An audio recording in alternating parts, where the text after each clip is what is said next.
Welcome back, everyone. Earlier, we saw that the couple was having a pretty good time with their granddaughters, even recalling their memories of being sick and old, but their son dreamt of curing them. Fortunately, after eating the golden apple, they were cured of both old age and sickness, and they continue to enjoy their lives. Let's see what they do next. So the show continues with Shuzo and Annie preparing lunch. Shuzo mentions that he started working on the farm right after elementary school and has no memories of studying. Annie tells him that she remembers going to a girls' school in Tokyo, but it was more like a dream, with unlimited white rice and water at the faucet.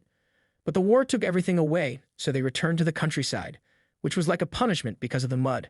But meeting him made her realize that a little mud is nothing compared to the lack of amenities in Tokyo. Shuzo asks about these things, but Annie keeps it a secret, feeling no need to share.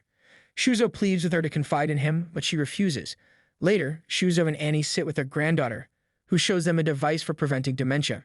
Fascinated, Shuzo thinks it's a children's toy with flashing lights and a small screen, but it's actually a video game with Minko cards, Begoma scrolls, and a chase. While watching TV, he discovers that it's the same game with wandering bodies, and Shirei explains the consequences of breaking into someone's house or hurting the main characters. She knew her grandparents couldn't handle video games, so she's surprised to see how seamlessly they adapt. They try to hit the characters in the head to minimize the pain and play for a long time, but it becomes too violent, and there is nothing else to do in the game. At this time, their granddaughter, Mino, enters the house and finds Shiori sitting alone. She rushes to hug her because they haven't seen each other for a long time. However, Shiori coldly asks her to stop clinging to her. Mino tells her that it's been a while since she last saw her and notes that their relationship has cooled down. They go to the same school, but in different buildings, which makes it hard for them to meet. Mino tells Shiori that she knows she loves her grandparents a lot since she lives with them. Shiori admits that she doesn't love them, but feels obligated to act as if she does. Shuzo overhears this conversation and realizes that his granddaughter hates him, which upsets him deeply. Mino asks Shiori to apologize to her grandfather and take back her words, but she refuses. Eventually, Mino approaches her grandfather and apologizes as she truly loves him and her grandmother. That night, as Shuzo sleeps, he dreams of becoming an old man again, a recurring dream since their youth returned. He remembers his wife, who is unsure of its meaning. They enjoy their rejuvenated youth, but still have much to do. They plan a second honeymoon, since Annie is no longer an old woman. In the middle of the night, Shuzo wakes up and tells Annie that he has become old again, that he doesn't feel any pain at the moment, but that he fears that she loved him more when he was young.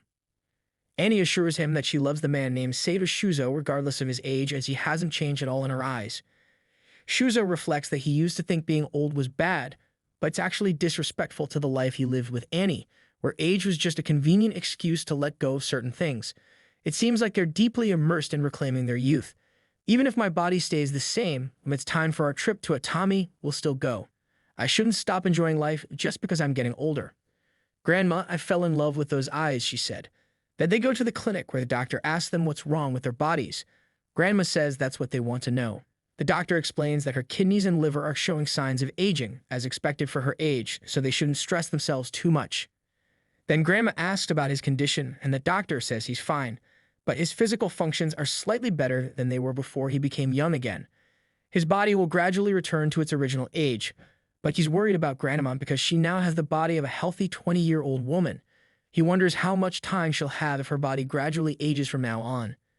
Granny tells him that she's not afraid of death, but given their situation, her husband will probably die before her. She doesn't want to die alone and wonders if she will live another 70 years. She doesn't want to die alone. Then the doctor sees the grandfather and grandmother, saying he feels closer to her than usual. The grandfather and grandmother go back to being just themselves. Grandpa tells Grandma that he still has a lot of vitality even in his current state. He plays with his son, who tells him not to stress too much. Grandpa reassures him that he's fine. The son tells Grandpa that if he beats him on the trip to Otemi, they'll book him a room with an outdoor bath. When Grandpa hears this, he's thrilled and ready to play. The son thinks to himself, his grip is much stronger than I thought. He's probably afraid of accidentally hurting me, so maybe I should use some force. Eventually, Grandpa wins. Later, they're at the market, and Grandpa remarks, since I become young again, a lot of people are staring at us. I'm sure we don't look like a married couple. He distances himself from Grandma, who asks why he's keeping his distance. He replies that everyone is staring at them, and while it's okay to be around people in places like this, it might be better if they pretend not to be. A clerk approaches them and asks if he can help them find a gift for their granddaughter. Grandpa thinks to himself, maybe I should let him think she's my granddaughter. The grandmother corrects him and says that's not true. He is her husband. She doesn't blame him for thinking differently, but appreciates his understanding. Later, on the way home, Grandma asks him why he wanted to lie. She just wants to be his wife. Grandpa apologizes and they move on. Then Grandpa sees candy in front of him and says they used to eat it when they were young. But lately his wife has stopped eating them in front of him because she's afraid he will get diabetes in his old age, so he has stopped eating them. He asks if she wants some, but she refuses, saying she's not hungry right now, but will eat them later. Grandma adds that her husband is feeling some effects of the return to youth, but his old illness could return. He loves sweets and she loves them too. He watches his health and doesn't eat them, so I can't eat them in front of him. I know I'm exaggerating to take his feelings into account, but when he's around, I can't eat this mommy devoko. Suddenly, he wakes up. The grandfather is standing behind her, so the grandmother is shocked and looks at him while she's very tense and says to him, "I swear to you, I didn't try to eat it behind your back." So the grandfather tells the grandmother to stop being so considerate and tells her that you're not doing anything wrong. Then he starts to take one of these candies and tells her that seeing your happy face while you eat this is the medicine for me and starts to feed her a piece of the candy. And she takes some too, and they are at the height of happiness. Then the grandmother tells him about her memories, asks and remembers when her father and mother died and she lost her home. So she went to live with her mother's relatives and worked for them. Her father was very rich when he was alive because he was arrogant with my mother's family. My relatives avoided me. The first problem was that we did not understand each other. They used the term Aikido for everything, and I didn't feel that we spoke the same language. Their culture, which allowed them to endure cold and hunger, didn't allow for easy acceptance of strangers, so I spoke in a Tokyo accent that seemed foreign to them, and some made fun of me for it. So after I finished my work in the fields, I spent my time at the local shrine. And one day while I was there, this young man came to talk to me. So I told him that I had recently moved here from Tokyo. He knew me by name, so Sasaki tried to get up for him. This handsome young man said there was no problem and no need to get up for him. Then she asks him who he is, and he tells her I'm Sato. I plant apples nearby. Seeing a girl sitting here alone made me wonder a bit. Then suddenly Sasaki's stomach makes noises, indicating that she's hungry. So this young man offers her some food, and she tells him, "I'm not used to this. And the food here is salty and sweet," and tells him it would be better for you not to do this, and refuses to take the food from him. She tells him that he must have heard rumors about her, or is it possible that you want to get rid of me? Sato reassures her with a smile and tells her not to worry. Just eat this food. I don't know who you are or where you come from, but whatever your reason for being hungry, I don't want people to say that our village can't help a girl in need. Have a good day. Then Sato says goodbye and leaves. Sasaki thinks to herself that if there are people like him here in this culture of endurance, then kindness can be found.